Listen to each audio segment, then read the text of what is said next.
Приветствую, друзья!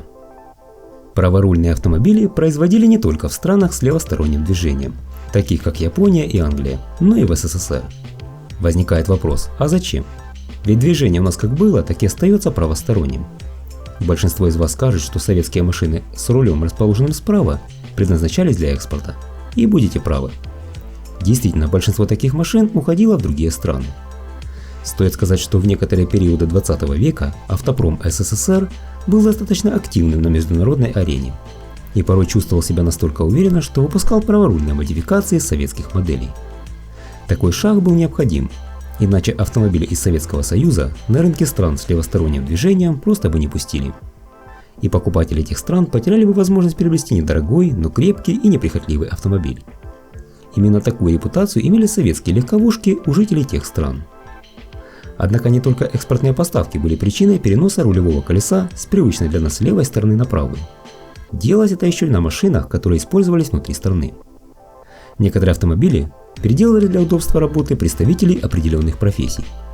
Досмотрите ролик до конца и узнаете много интересного. Поехали! Мало кто об этом знает, но народный советский автомобиль ЗАЗ-965 имел версию с правым рулем. И переделали Горбатова не ради экспорта, а для удобства сотрудников почтовой службы. Поэтому к индексу автомобиля добавили букву «С». Она означала «связь». Так маркировались почтовые машины в стране. В техническом плане дать запорожцу правый руль было несложно, но серийное производство требовало дополнительных затрат. Все-таки изменения в конструкции. Поэтому широкого распространения такая идея не получила. Как и в современных грузопассажирских модификациях машин, у ЗАЗ-965С были глухие задние боковые окна, а на месте заднего сидения соорудили ящик для почтовой корреспонденции. Вес груза до 150 кг, что прилично для этого малыша. Загружать такой автомобиль приходилось через те же боковые пассажирские двери. Для компенсации этого неудобства и было организовано удобство. Переставили руль вправо. Дело в том, что почтовые работники много раз в день должны были выходить из машины для выемки корреспонденции из ящиков. Для этого им нужно было выходить на проезжую часть и обходить свою леворульную машину. Между тем, руль справа обеспечивал работникам большую безопасность, так как водители располагались в автомобиле на стороне, ближайшей к тротуару. В 1962 и в 1963 годах было произведено 650 таких автомобилей, что по масштабам СССР очень немного. Больше праворульных машин, представляющих семейство Запорожец, не было, вплоть до появления в конце 80-х модели ЗАЗ-1102 Таврия. Этот автомобиль изначально планировали экспортировать в другие страны, в том числе и с левосторонним движением. Праворульную Таврию показали не сразу, а чуть позже, в 1990 году. Она имела индекс ЗАЗ-110220, лишь 110236. Дешевый советский хэтчбэк предлагался в Великобритании и даже на Мальте в период с 1991 по 1993 год. То есть создали его в СССР, а продавать стали, когда СССР уже не было. Помимо расположенного справа руля, машина имела оцифрованный в милях спидометр и вакуумный усилитель тормозов, который стал доступным на внутреннем рынке только через несколько лет. Также известно, что на часть праворульных Таврий устанавливали двигатели с инжекторной топливной системой. Многие ЗАЗ-11022 за границу так и не попали, ведь их выпуск пришелся именно на период производственных проблем на ЗАЗе. Не было все хорошо в те неспокойные годы и с дистрибьюторской сетью. Однако известно, что Таврии с правым рулем, хотя и в небольшом количестве, но вполне успешно эксплуатировались в нескольких европейских странах. 21-ю Волгу продавали за границей в не очень больших количествах, ведь автомобилей такого класса не хватало и внутри страны. Однако по имиджевым соображениям нужно было представить этот в целом удачный автомобиль на определенных рынках, в том числе и тех, где установлено движение по левой стороне. Поэтому специально был создан ГАЗ-21П с правым рулем. Выпускался он в течение нескольких лет. Из отличий более мощный двигатель с прибавкой от 5 до 10 лошадиных сил. Как и в других экспортных комплектациях, большее количество хрома и рычаг механической коробки передач, перенесенный с руля на пол. Удобного рычага МКП на руле праворульную Волгу лишили, так как делать особый правый механизм посчитали нерентабельным. К тому же напольный вариант считался в Европе более удобным. В общем, и деньги сэкономили, и местным покупателям угодили. Кстати, в Англии до сих пор находят оригинальные экземпляры ГАЗ-21П. Хотя таких машин, начиная с 1963 года, было поставлено на Туманный Альбион очень немного. Да и выпустили их около сотни, в основном для азиатских стран. Но примерно 1,5 десятка продали в Великобритании. Здесь Волга стоила 1113 фунтов. Для сравнения, шведский Volvo 120 стоил 1200 фунтов, а популярный Volkswagen Жук 690 фунтов. Существовал и праворульный универсал ГАЗ-22П. Таких машин собрали, судя по всему, десяток-полтора, не больше. Их-то и в стандартной модификации с левым рулем было не сказать, что много. А что уж говорить за праворульную версию.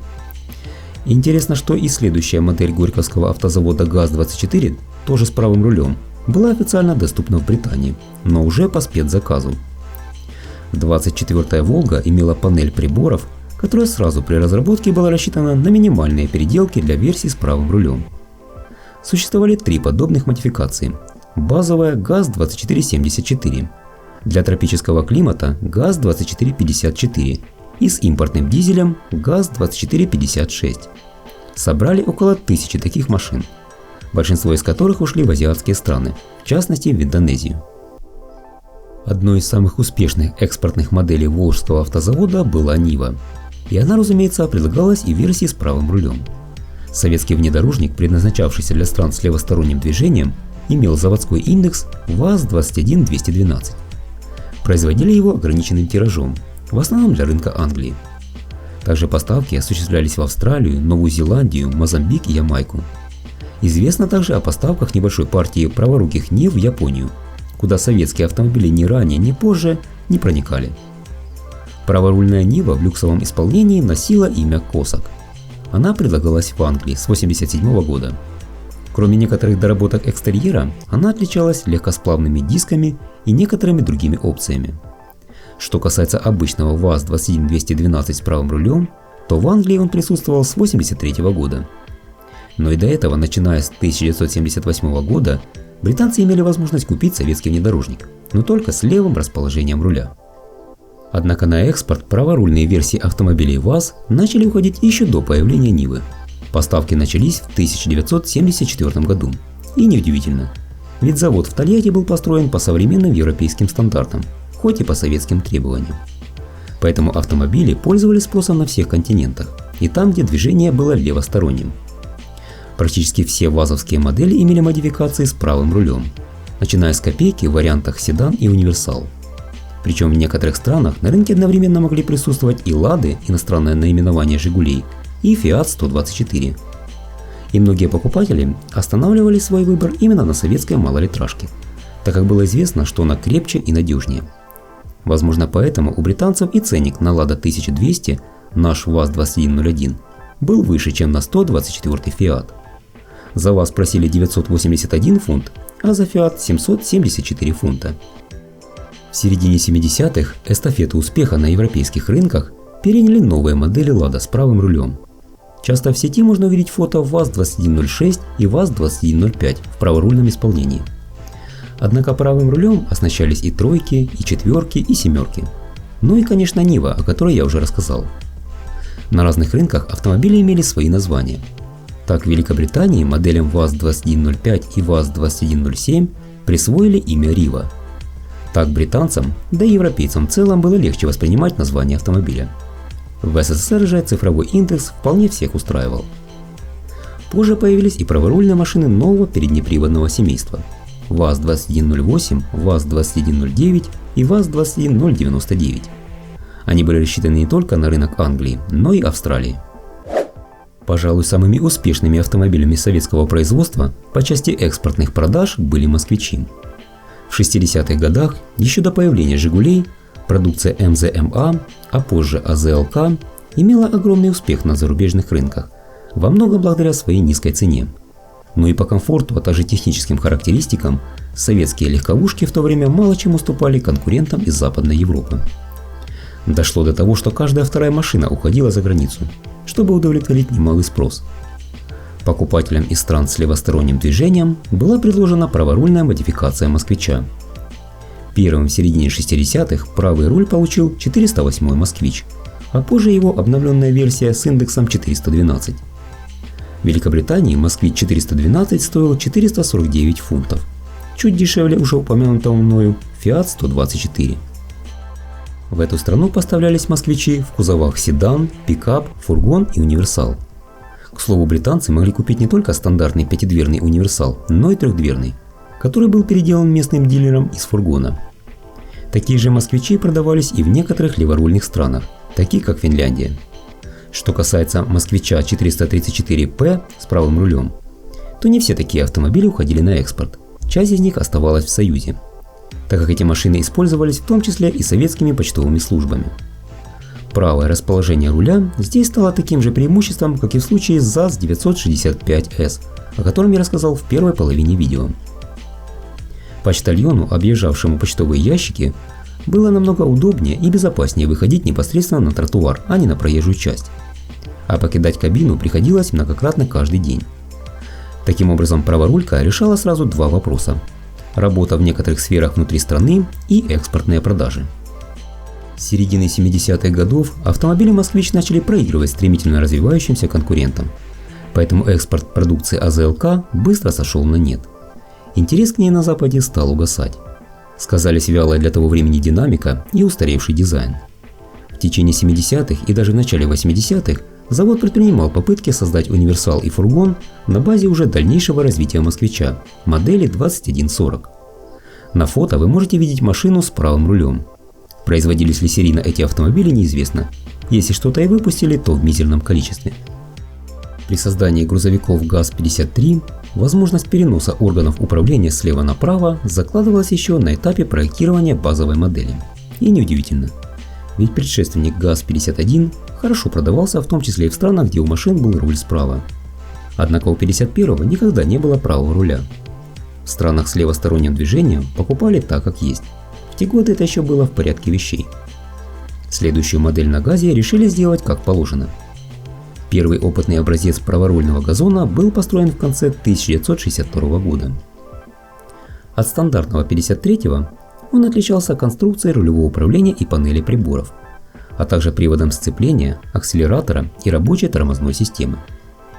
Интересно, что первоначально этому грузовику присвоили индекс ГАЗ-53А, где буква А указывала как раз на правое расположение руля. Однако позднее систему обозначений пересмотрели.